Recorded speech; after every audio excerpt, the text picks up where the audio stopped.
नमस्कार बच्चों, सत श्री अकाल, वंदे मातरम।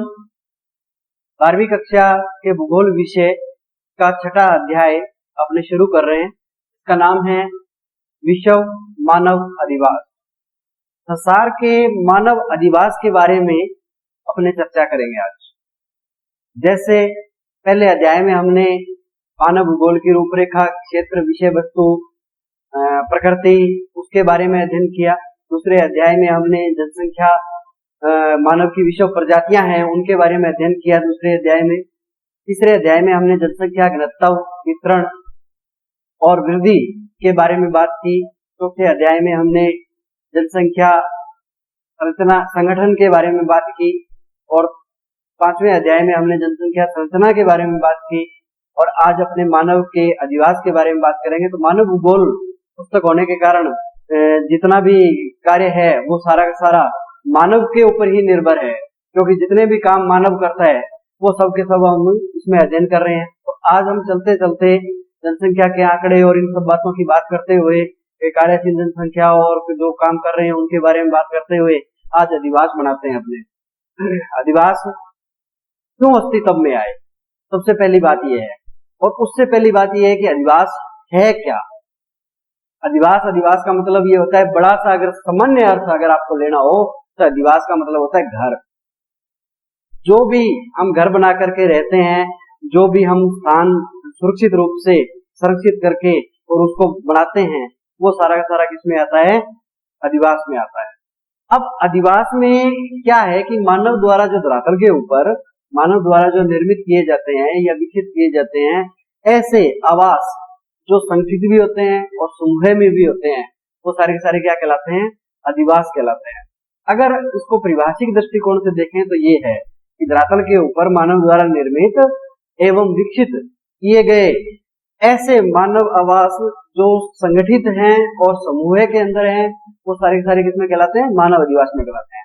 और बड़ी सी बात यह है कि मानव अधिवास का मतलब ही होता है घर, कि घर ही जो है वो मानव अधिवास है। अब इन घरों की आवश्यकता क्यों पड़ी, लेकिन उससे पहले एक बात ध्यान रखना कि मानव अधिवासों की आवश्यकता तो पड़ी, लेकिन ये मानव अधिवास झोपड़ी के रूप में भी हो सकते हैं, बढ़िया इमारत के रूप में भी हो सकते हैं और भव्य भवनों के रूप में भी हो सकते हैं। ठीक है ना, ये किसी भी प्रकार से हो सकते हैं, लेकिन होंगे वो अधिवास ही। झोपड़ी है तो वो भी अधिवास है, उसमें भी हम रह रहे हैं। जो जहां जिसके अंदर रहते हैं वो क्या है, अपना घर है। और घर है जो वो क्या बनाया, अधिवास बनाया हमने, है ना।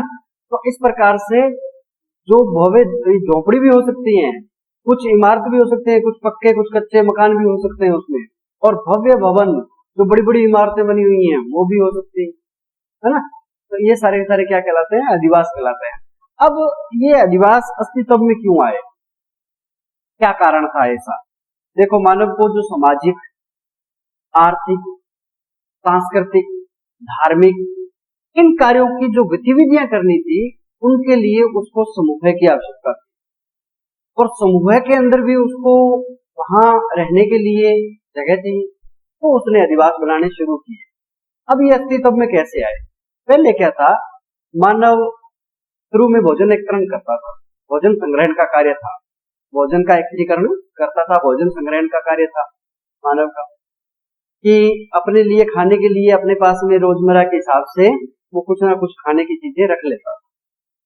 उसके बाद में आखेट का दौर आया, वो शिकार करने लगा, जानवरों को मार करके खाने लगा, है ना। तो उसके अंदर भी उसको कोई अधिवास की ज्यादा आवश्यकता नहीं पड़ी। लेकिन उसने जानवरों के आखेट के बाद में कुछ पशुओं को, कुछ जानवरों को पालतू बनाना शुरू किया। तब थोड़ी थोड़ी समस्या आई। जब वो पालतू बनाना का काम करने लगा ना, तो उसको क्या हुआ कि जानवरों को पालतू बनाने के लिए उसको उन जानवरों के लिए भी चारा हरा चाहिए, है ना, उनको रखने के लिए भी। और फिर उसको अधिवास की आवश्यकता महसूस हुई, थोड़ी थोड़ी, ज्यादा नहीं। लेकिन फिर उसने कृषि करना प्रारंभ किया पशुपालन के साथ में। देखो, भोजन एकत्रण, भोजन का एकत्रीकरण करना शुरू किया, भोजन संग्रहण, फिर आखेट और फिर पशुपालन, और फिर उसने कृषि कार्य शुरू किया। जब उसने कृषि कार्य शुरू किया तो उसको कुछ औजारों की आवश्यकता पड़ी, जिनको वो कहाँ रखे, ले कहाँ घूमे, है ना, पशुओं को भी कहाँ रखे वो।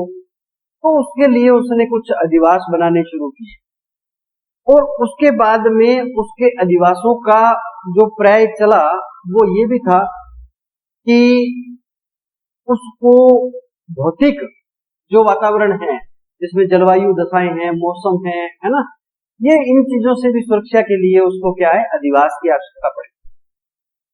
अब जी उसने अधिवास बनाना शुरू किया ऐसे कामों में।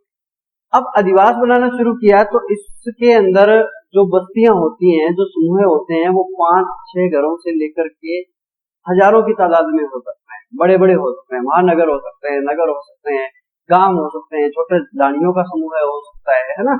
ये सारे के सारे किसमें आए, अधिवास में आए। अब इन्हीं अधिवासों का एक मुख्य बात ये भी थी कि वो अधिवास भले ही चाहे कोई पगडंडी से जुड़ा हुआ हो। पगडंडी जानते क्या होता है? बहुत सारे बच्चे ऐसे हैं जिनको ये नहीं पता होता पगडंडी क्या होती है, और आज वाले बच्चों ने, बहुत सारे जो गांवों में नहीं रह रहे हैं, शहरों में रह रहे हैं, वो पगडंडी के बारे में नहीं जानते। जो मुख्य रास्ता होता था, जैसे मान लो सड़क है या गली का कोई रास्ता है या कोई खेत का रास्ता है, उस मुख्य रास्ते को शॉर्टकट रास्ते से जो जाते थे, उसमें सिर्फ वो पैदल चल करके आदमी जाता था। शॉर्टकट अपने हिसाब से पैदल चलने वाला होता था, उसको पगडंडी कहते थे। पग का मतलब पैर, सिर्फ पैरों से चल करके जा रहा है, इतना ही रास्ता होता था वो, कि एक आदमी जा रहा है, एक आराम से निकल सकता है। वो बीच के अंदर से कोई शॉर्टकट ऐसा रास्ता होता था, उसको क्या कहते हैं, पगडंडी कहते हैं। कुछ भले पगडंडी हो, भले गली हो, भले सड़क हो, भले ही कोई नहर हो या कोई परिवहन मार्ग हो, बड़े बड़े परिवहन का मार्ग हो, वो उस बस्ती से जुड़ा हुआ होना चाहिए। अगर उस बस्ती से ऐसा नहीं जुड़ा हुआ है तो फिर वो अधिवास जो बस्ती आएगी वो उस बस्ती में शामिल नहीं कर सकते। वो एकांकी बस्ती हो गई एक तरह से, बस वहीं रह गई, वो कहीं ना जाना है ना आना है, वो एक जगह रह रहे वहां पर, है ना।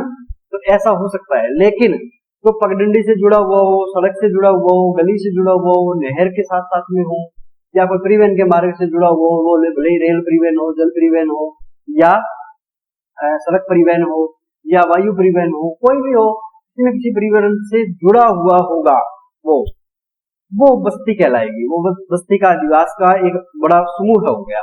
अधिवास जो बना ना, उसका एक बड़ा समूह हो गया। अब जी प्रोफेसर विडाल डी लाबलास जो हुए, जिनका बारे में मैंने बताया था, जिन्होंने संभववाद की विचारधारा दी थी, अपने शुरू में जब बताया था आपको, पहले लेसन के अंदर हमने ये किया था, पहले अध्याय में। तो प्रोफेसर विडाल डी लाबलास एक बात कहते हैं कि मानव द्वारा स्वयं के आवास एवं अपनी संपत्ति को रखने के लिए जो स्थान बनाए जाते हैं उनको अधिवास कहते हैं। मानव के द्वारा ऐसे स्वयं द्वारा निर्मित ऐसे स्थान, जिनमें ऐसे आवास जहां वो रह रहा है या अपनी संपत्ति को सुरक्षित रख रहा है, अपनी संपत्ति की सुरक्षा कर रहा है, वो सारे सारे किसमें कहलाएंगे, मानव अधिवास में, वो मानव अधिवास में आते हैं। अब जी जो पुराने समय के अंदर मानव ने जब कृषि करना प्रारंभ किया और पशुपालन शुरू किया, तो उसको अनाज के लिए, अनाज भंडारण करने के लिए, अनाज को रखने के लिए तो जगह चाहिए ना, जगह चाहिए, तो उसको किसकी आवश्यकता पड़ी, अधिवास की आवश्यकता पड़ी। अपनी सुरक्षा जंगली जानवरों से, दूसरे लोगों से, इनसे सुरक्षा करने के लिए भी उसको किसकी आवश्यकता पड़ी, अधिवास की आवश्यकता पड़ी। ठीक है ना। पशुओं को पालता था तो पशुओं को खिलाने के लिए चारा वगैरह लेकर के आता, तो उसका भी संग्रहण कहाँ करे, अधिवास के अंदर करे, तो उसके लिए भी उसको अधिवास की आवश्यकता पड़ी। पशुओं को भी मौसमी दशाओं से बचाने के लिए भी उनको सुरक्षित रखा जा सके, इसके लिए भी उन्होंने क्या करना प्रारंभ किया, अधिवास बनाना प्रारंभ किया। इस प्रकार से अधिवास की परंपरा शुरू हुई। 5000 साल पहले का इतिहास अगर आप उठाओ, तो 5000 साल पहले का इतिहास अगर आप उठाओगे तो जैसे मिस्र है, सिंधु है, दजला फरात है ना, ये जो घाटियां हैं, दजला फरात नदियों की जो घाटियां हैं, सिंधु की है, मिस्र है ना, मेसोपोटामिया की है, ये सारी की सारी ऐसे स्थान हैं जहां पर विशाल नगर पाए गए हैं। ठीक है ना। उनके अंदर बड़े बड़े विशाल नगर का आपको इतिहास के अंदर पढ़ोगे तो वर्णन मिलेगा, और वो भी बड़ा व्यवस्थित, सुव्यवस्थित तरीके से उस समय के नगर बने हुए थे, जो खुदाई के अंदर मिले हुए हैं ना। तो इस प्रकार से ऐसे क्षेत्र पहले भी 5000 साल पहले भी नगरों की स्थापना हुई थी। तो अधिवास का बहुत पुराना संबंध है मानव के साथ में। यूं मानो कि मानव जब अपनी वास्तविक रूपरेखा के अंदर जीवन यापन करने लगा था, तब से ही मानव अधिवास बना करके रह रहा है। ठीक है, अब इनके अंदर क्या है कि ये दो तरह के अधिवास होते हैं। एक होता है अपना क्या अस्थायी अधिवास, और एक होता है स्थायी अधिवास। अस्थायी अधिवास के अंदर क्या होता है कि वो लोग बाग घूमते रहते हैं, घुमंतु होते हैं। जैसे स्टेपी जो घास का मैदान है, इसके अंदर के जो किर्गिज जाति के लोग हैं वो इधर उधर घूमते रहते हैं, है ना। एस्किमो जनजाति के जो लोग हैं, टुंड्रा साइबेरिया क्षेत्र में रहते हैं, जो हमने की थी जनजाति, वो घूमते रहते हैं। अरब के और सहारा के बद्दू और बकरवाल जो लोग हैं वो घूमते रहते हैं, जानवरों को, मवेशियों को चराते रहते हैं। तो वो अस्थायी तंबू लगा लिया, टेंट लगा लिया, उसके अंदर वो रहते हैं, और फिर जब दूसरे स्थान पर जाते हैं तो वो अपना टेंट उखाड़ा और दूसरे स्थान पर चले गए। ये अस्थायी अधिवास होता है, परमानेंट नहीं होता, ये स्थायी नहीं होता। ठीक है ना। इसी प्रकार से दक्षिणी अमेरिका महाद्वीप के जो पूर्वी भाग है, वहां पर रेड इंडियन जनजाति के लोग हैं, वो भी इसी प्रकार से हैं। कालाहारी का अफ्रीका महाद्वीप के अंदर कालाहारी का जो गर्म स्थल है, उसके अंदर जो बुशमैन पाए जाते हैं, वो भी इसी प्रकार के अस्थायी अधिवासों के अंदर निवास करते हैं। और यहाँ अपने राजस्थान की अगर हम बात करें तो राजस्थान के अंदर मारवाड़ प्रदेश के रेवाड़ी जो लोग हैं, गायरी जो लोग हैं, बंजारा जो लोग हैं, वो अस्थायी तौर के ऊपर अपने अधिवास बना करके रहते हैं। आप देखते हो ना, ये कई बार आते हैं गांवों के अंदर, देखा होगा आपने, बहुत सारे ऐसे जो गांवों में घूमते भी रहते हैं, अनाज वगैरह मांगते रहते हैं घरों से, रोटी वगैरह, है ना। वो लोग क्या करते हैं, टेंट लगा करके रहते हैं, टेंट बनाते हैं अस्थायी, और वो कुछ समय के लिए गांव में बैठते हैं, फिर वो वहां से उठा लेते हैं अपना डेरा और दूसरे स्थान पर चले जाते हैं। तो ऐसा राजस्थान के अंदर भी बहुत से लोग हैं जो अस्थायी निवास के अंदर रह रहे हैं आज भी। वर्तमान समय में इतना अत्याधुनिक समय होते हुए भी बहुत सारे ऐसे लोग हैं जो एक स्थान से दूसरे स्थान के ऊपर बिजनेस के पर्पज से या कोई काम के पर्पज से वो लोग घरों के अंदर कोई सामान वगैरह भी बेचते हैं, है ना। तो उनके सबके क्या होते हैं, अस्थायी अधिवास होते हैं। वो अपना टेंट बना करके रहते हैं और उसको फिर उखाड़ के ले जाते हैं। यहाँ एक बात ध्यान देने योग्य है, वो बात ये है कि ये जैसे स्टेपी आया, इसी प्रकार से प्रेरी आएगा नाम, इसी प्रकार से कंपास आएगा, इसी प्रकार से डाउन्स आएगा, इसी प्रकार से कैटरबरी आएगा, है ना। तो इनको आपको मैं अभी विश्व का मानचित्र बनाएंगे अपने, और उसमें बताऊंगा कि ये स्थान कहाँ कहाँ कैसे कैसे हैं। अब जैसे स्थायी निवास आए, तो स्थायी निवास की आवश्यकता क्यों पड़ी मानव को, बताओ। स्थायी निवास के लिए कुछ बातें जरूरी हैं, वो क्या है। नंबर 1, सबसे पहले स्थायी कृषि प्रारंभ हुई। कृषि जो स्थानांतरित कृषि है ना, वो नहीं जो 2-3 साल एक स्थान पे किया और फिर दूसरे स्थान को देखा, तो वो तो स्थानांतरित कृषि होगी, स्थायी निवास नहीं हो सकता उसमें। लेकिन स्थायी कृषि जब शुरू हुई, जब सघन कृषि, सघन जोत, बिल्कुल जोत पास पास में, और बड़ी टेक्निकल तरीके से तकनीकी विधियों का उपयोग कर करके और जानवरों की सहायता से या किसी तकनीकी यंत्र की सहायता से और इनके द्वारा कृषि करना प्रारंभ किया मानव ने, तब स्थायी कृषि की जब जैसे जैसे शुरुआत हुई, वैसे वैसे स्थायी अधिवास की जरूरत हुई। तो अधिवास ऐसे स्थानों के ऊपर ज्यादा केंद्रित होते हैं जहाँ स्थायी कृषि होती है। दूसरा, वहां पर संचित संसाधन किस प्रकार के संसाधन है कि नहीं है। कहीं ये नहीं हो कि वहां पूर्ण रूप से कृषि करने के लिए पूरी भूमि नहीं हो, अच्छी भूमि नहीं हो, उपजाऊ भूमि नहीं हो, पानी नहीं हो, है ना।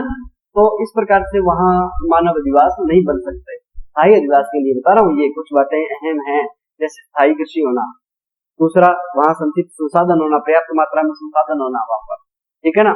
तीसरा, दूसरे लोगों से संबंध कैसा है, विश्व का कह सकते हो, या अपने ही एक स्थान पे जहाँ रह रहे हैं उस स्थान का दूसरों के साथ में संबंध कैसा है, और दूसरों के साथ में संपर्क हो रहा है कि नहीं हो रहा है अपना आवागमन का, या किसी भी माध्यम से हम लोग उनसे पहुंच रहे हैं कि नहीं पहुंच रहे हैं, ठीक है ना। ये भी एक बहुत अहम है स्थायी अधिवास के लिए।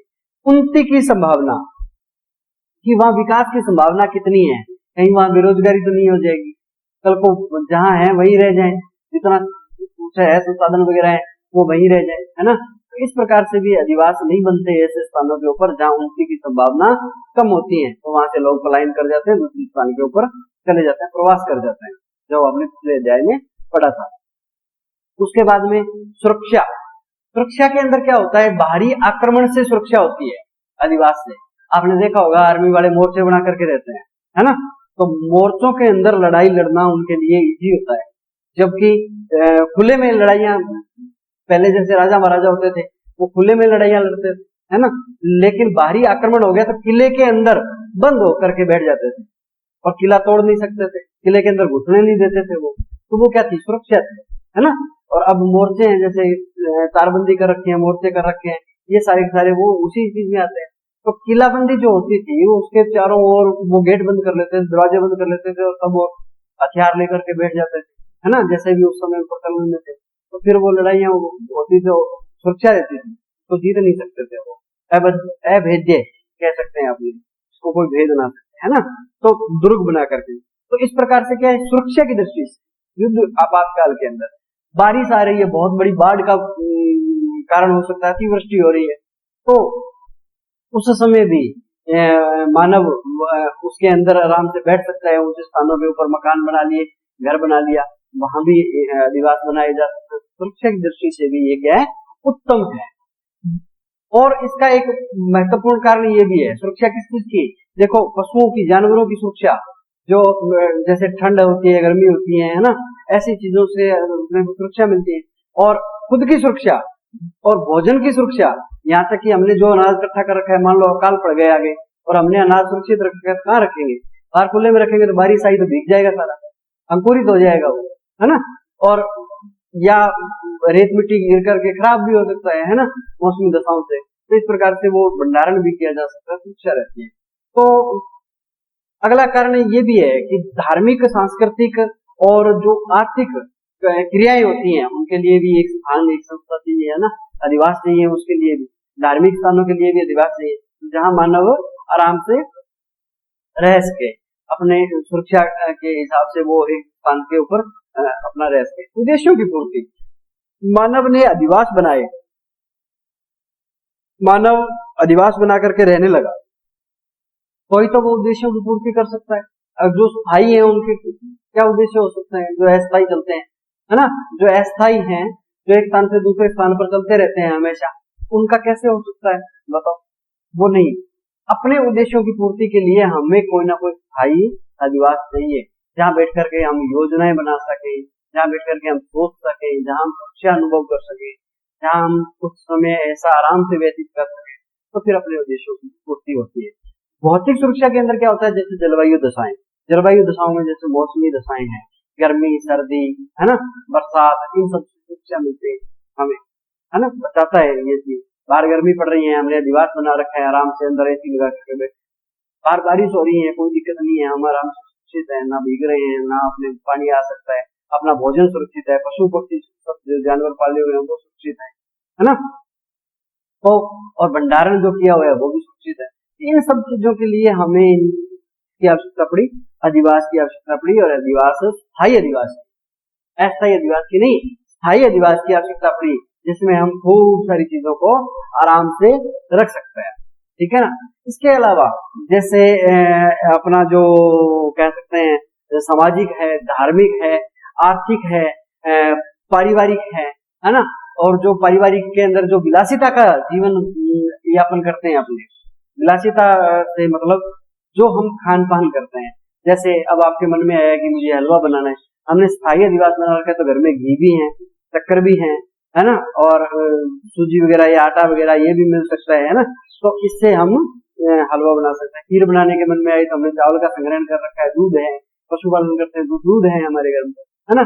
तो इसी प्रकार से कभी भी कोई भी मन में आ गया आपके, तो आप अपना स्थायी अधिवास जो है, जिसमें जो संग्रहण किया हुआ है, उसी आधार पर आप अपने घर के अंदर ये काम कर सकते हो। जैसे धार्मिक कोई मान लो अनुष्ठान करवाना हो आपको, तो उसमें भी ये हो सकता है।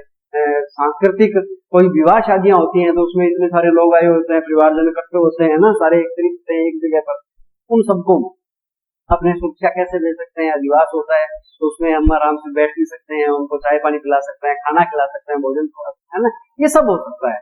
तो ये सारे के सारे कारणों का ये विलासिता भी कह सकते हैं, विलासिता नाम दे दिया, वैसे विलासिता नहीं कह सकते इसको, ये हमारी सुरक्षा भी है और हमारे संस्कार भी है।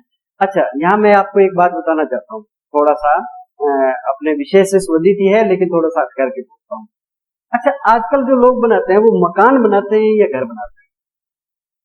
बता सकता है आप में से कोई बच्चा कि घर में और मकान में क्या अंतर होता है? क्या बात, अगर किसी को पता हो तो बताने का प्रयास कीजिएगा। मकान जो होते हैं वो जैसे लकड़ी, घास फूस, कंकड़, मिट्टी, ये लोहा, या मान लो जैसे सीमेंट, बजरी, है ना, इन चीजों से बनता है मकान। घर हमेशा संस्कार से बनता है।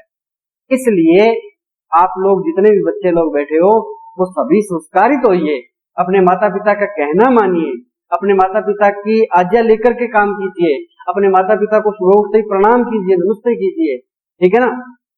और क्योंकि वो हमारे लिए छत है, वो अपने माता पिता से बढ़कर के अपने लिए दूसरा अधिवास नहीं हो सकता, ये और बता दूं आपको। आप भले ही चाहे कितने ही बड़े व्यक्ति बन जाना, कल को कलेक्टर, एसपी, राष्ट्रपति, उपराष्ट्रपति, प्रधानमंत्री, कुछ भी बन जाना, लेकिन माता पिता की जो छत है उससे अच्छा अधिवास आपको दुनिया में कहीं भी नहीं मिल सकता। इसलिए घर बनाना चाहिए, हमें संस्कार देने चाहिए बच्चों को, ठीक है ना। और बच्चों के अंदर संस्कार बढ़ने चाहिए। घर हमेशा संस्कार से बनता है। मकान जो होता है वो तो कोई भी बना सकता है। बहुत ऐसे पैसे वाले बैठे हैं जिन्होंने मकान बनाए हैं लेकिन बच्चों को संस्कार नहीं दिए और आज वो रो रहे हैं इस बात के ऊपर। तो आप लोगों को इन बातों को विशेष ध्यान में रखना है। और हमें अब क्या बनाने हैं? घर बनाने हैं और अधिवास की बात करनी है, ठीक है ना। तो अब अधिवास की आगे अपने वर्गीकरण करेंगे, मानव अधिवासों का वर्गीकरण करेंगे। मानव अधिवासों के वर्गीकरण में दो प्रकार आते हैं। एक आता है ग्रामीण अधिवास और एक आता है नगरीय अधिवास, ठीक है ना। ये कौन सा है? ग्रामीण अधिवास और एक नगरीय अधिवास। ये दो प्रकार के अधिवास निकल करके आए। जब हम इनका वर्गीकरण करते हैं तो पहले अपने ग्रामीण अधिवास के बारे में बात करेंगे। ग्रामीण अधिवास क्या है? ठीक है, जो कृषि कार्यों से जुड़े हुए हों, या बड़ी सी बात यही है, गांव का मैंने पहले भी बताया था कि जिसकी 80% जनसंख्या प्राथमिक क्रियाओं में संलग्न हो, प्राथमिक क्रियाओं से जुड़ी हुई हो, वो क्या कहलाता है? गांव कहलाता है। जिसकी 80% जनसंख्या द्वितीयक तृतीयक क्रियाओं से जुड़ी हुई हो, वो क्या कहलाता है? नगर कहलाता है। ये ध्यान रखना। तो अपने पहले ग्रामीण अधिवास के बारे में बात करते हैं। ग्रामीण अधिवास में क्या है कि पहला आता है सघन या गुच्छित अधिवास। क्या आता है? सघन या कौन सा होता है? गुच्छित अधिवास।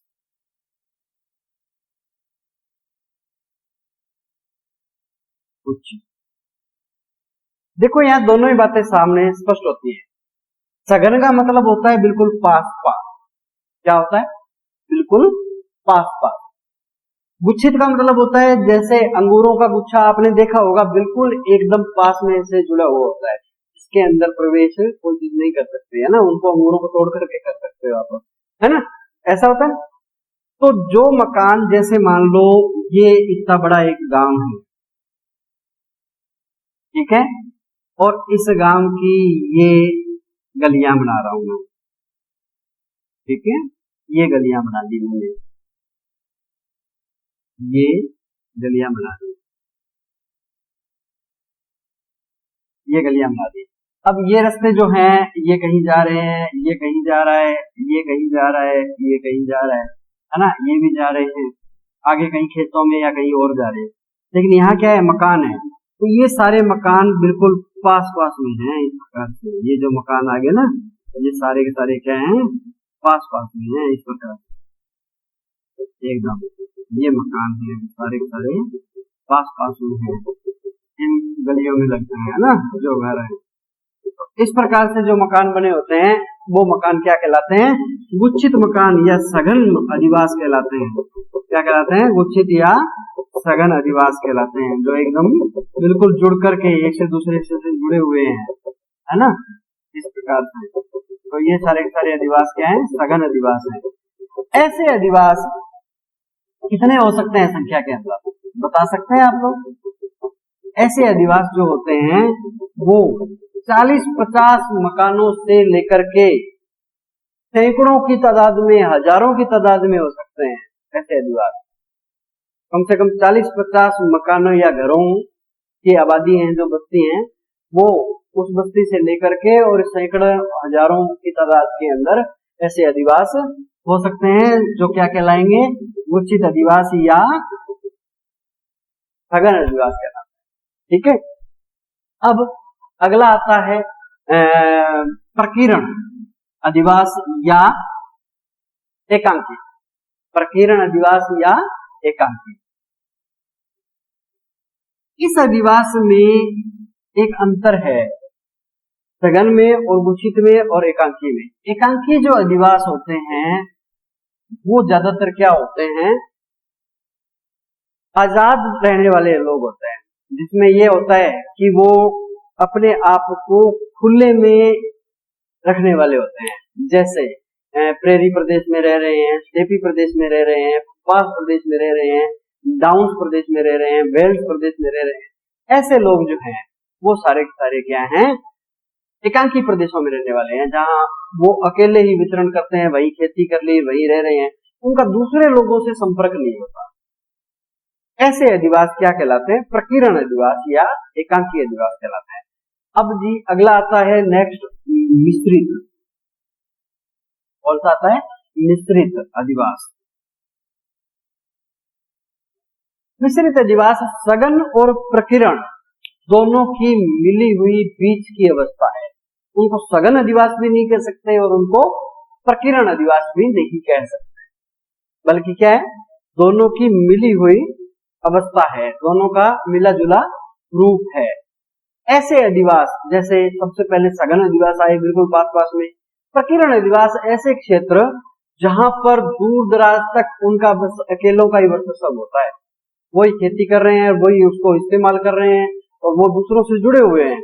वो एकांकी अधिवास भी कह सकते हैं। ये कहते हैं कि वो स्वतंत्र रह करके दूसरों से संपर्क नहीं रखना चाहते, वो अकेले में ही अपने आप में ही मस्त होते हैं। वो सारे किसमें आते हैं, प्रकीर्ण या एकांकी अधिवास में आते हैं।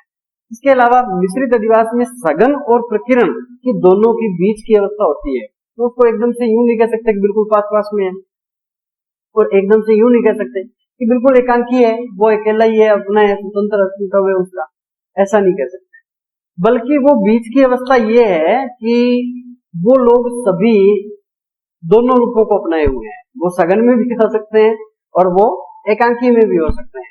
इस अवस्था को प्रकीर्ण या एकांकी अवस्था का मिला जुला जो बीच की अवस्था या मिला जुला रूप पाया जाता है, उसको क्या कहते हैं, मिश्रित अधिवास कहते हैं। उसके बाद में आपके एक नाम दे रखा है पल्ली। ठीक है, यह नाम सुनने में बड़ा सहज है, पल्ली अधिवास। ये एक हिसाब से होती है ढाणी।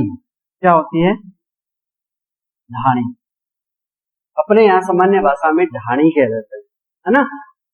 तो बोलचाल की भाषा में जो है वो ढाणी कह देते हैं।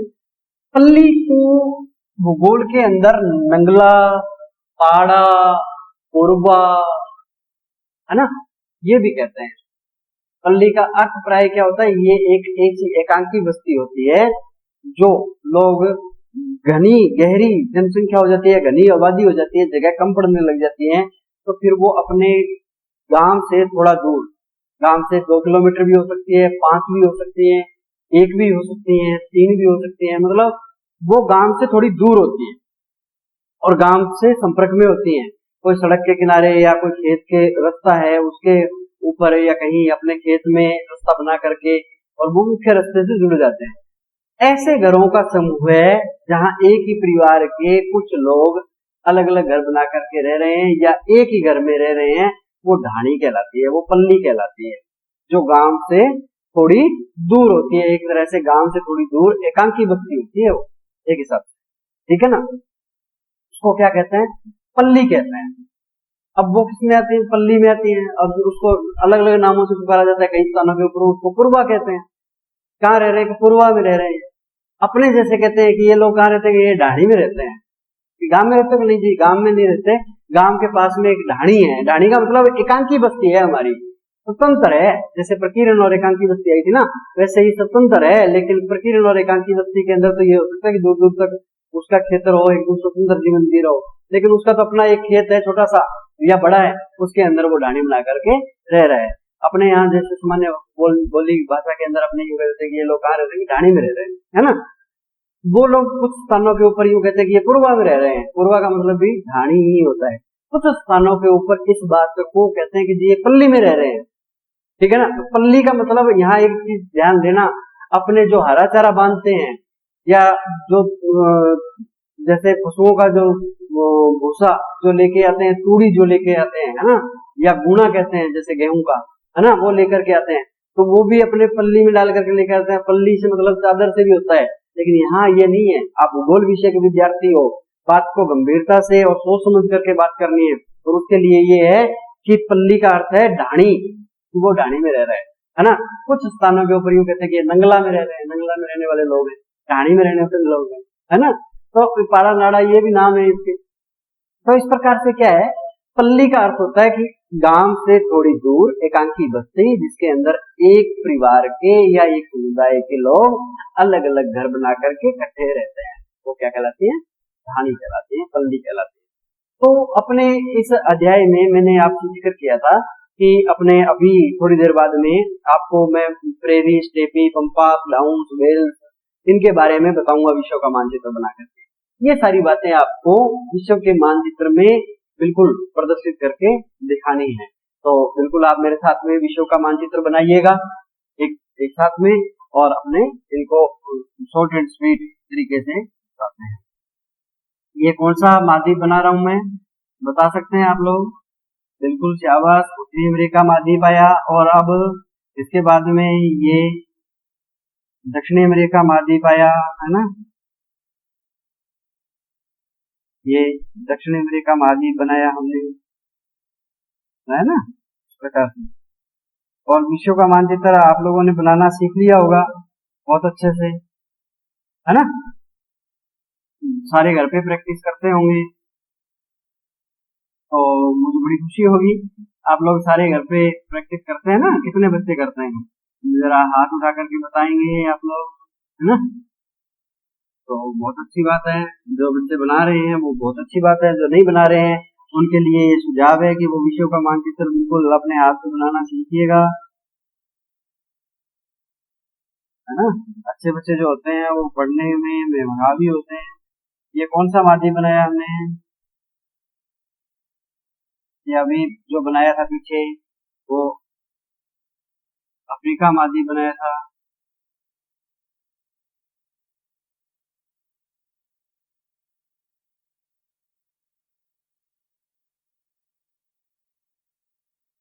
ये हमने अफ्रीका महाद्वीप बनाया था।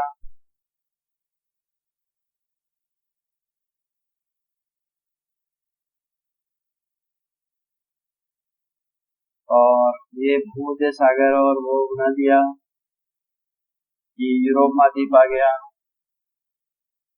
और ये ऊपर वाला आ गया, ये श्रीलंका, ये मेडागास्कर, ये Cuba, Greenland, Iceland, Britain, Ireland, Scotland, Java, Sumatra, Bali, Philippines, द्वीप समूह है, जापान, ये बनाया ना हमने, है ना। और यहाँ बनाएंगे अपने विश्व का सबसे छोटा महाद्वीप,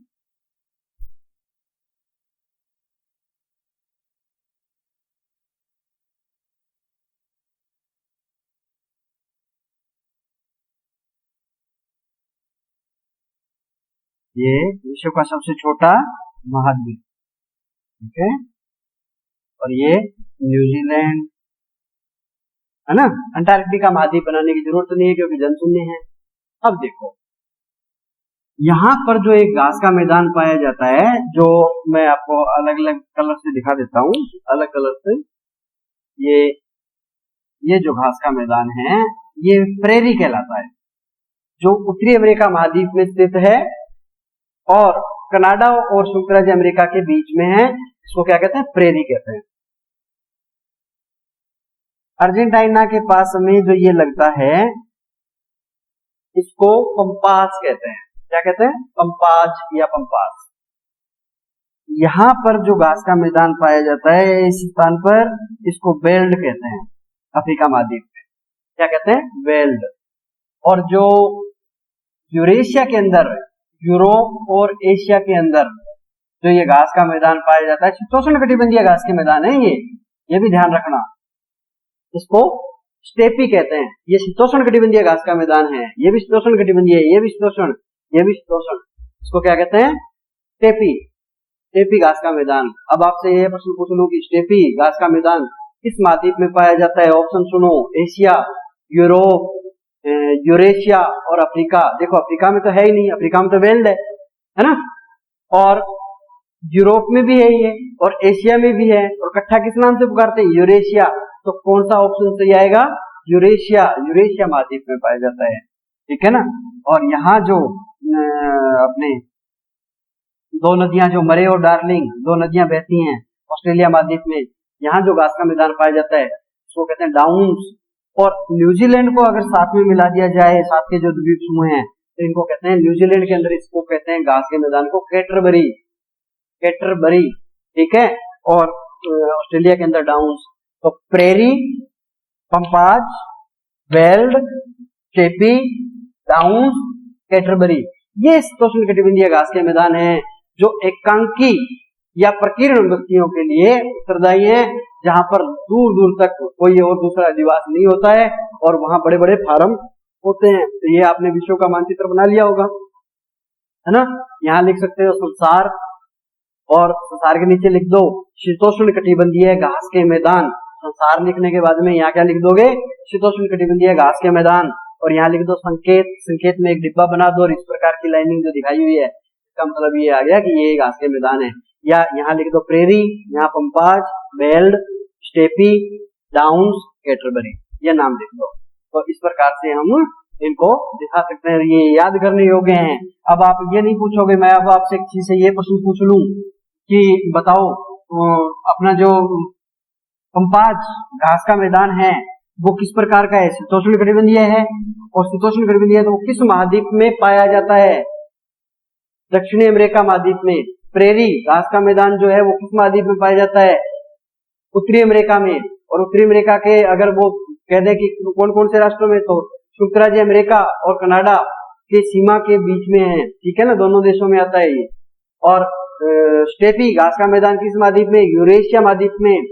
बेल्ड घास का मैदान अफ्रीका महाद्वीप में, डाउन्स ऑस्ट्रेलिया महाद्वीप में, और कैटरबरी न्यूजीलैंड में, है ना। तो इस प्रकार से ये शीतोष्ण कटिबंधीय घास के मैदान हैं, तो कहाँ पाए जाते हैं? तो अपने नेक्स्ट क्लास के अंदर, अगली कक्षा के अंदर अपने मानव अधिवास जो है वो ग्रामीण क्षेत्र के या नगरीय क्षेत्र के अधिवास किस प्रकार के हैं उनके बारे में बात करते हैं, ठीक है। Thank you.